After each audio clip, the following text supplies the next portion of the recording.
เทศกาลป่าศักดิ์สิทธิ์เมืองเหลียนอยู่เมืองปกครองตนเองเผ่าลือเผ่าหลาหูและเผ่าว่าเมืองเหลียนนครผูแขวงหยุนนานเทศกาลหาป่าบ้านนาวงได้รับความสนใจจากผู้คนเป็นอย่างยิ่งตามตำนานเล่าขานกันว่าป่าศักดิ์สิทธิ์ได้นำเอาอาหารและความหวังมาให้บรรพบุรุษประชาชนเผ่าลือในสมัยโบราณฉะนั้นคนไทยลือจึงได้จัดงานบุญนี้ขึ้นในระหว่างเดือนเมษาหาพฤษภาของทุกๆปีวันที่3พฤษภาปีนี้เทศกาลป่าศักดิ์สิทธิ์บ้านนาวงเมืองเหลียนครั้งที่19ได้เปิดฉากอย่างเป็นทางการในพิธีเปิดงานผู้คนมาจากทั่วทุกสารทิศได้นุ่งชุดประจำชาติตามประเพณีแห่ขบวนฮอดสนามนาวงพร้อมทั้งห้องเพลงและเต้นรำจากนั้นได้จัดพิธีไหว้ถวายเครื่องบูชาเพื่อขอให้ป่าในแม่น้ำเพาะพันธุ์หลายขึ้นและมีฟ้าฝนล้มดี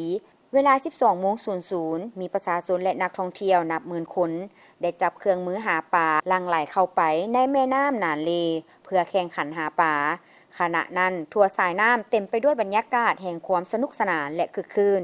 ในระยะเทศกาลป่าศักดิ์สิทธิ์บ้านนาวงจะมีการปล่อยปลาหลายชนิดอยู่เขตหาปลาเฉพาะแม่น้ำนานเลปลาที่จับมาได้จะเป็นของบุคคลนั้นผู้ที่จับปลาตัวเดียวนักที่สุด3 อันดับทำอิฐจะได้รับรางวัลในระยะเทศกาลป่าศักดิ์สิทธิ์บ้านนาวงยังจะได้จัดเลี้ยงอาหารป่าโต๊ะยาวอยู่ตามถนนห้อยกว่าแมตเต็มไปด้วยอาหารป่าที่มีเอกลักษณ์พิเศษเช่นป่าหนึ่งหัวสิงไค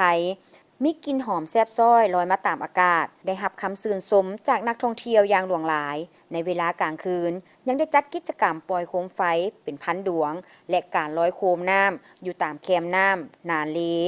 โคมน้ำที่ประกอบด้วยใบตองจะลอยไปตามน้ำมีความหมายสื่อถึงการกำจัดปัดเป่าความกังวลและภัยพิบัติออกไปนอกจากนี้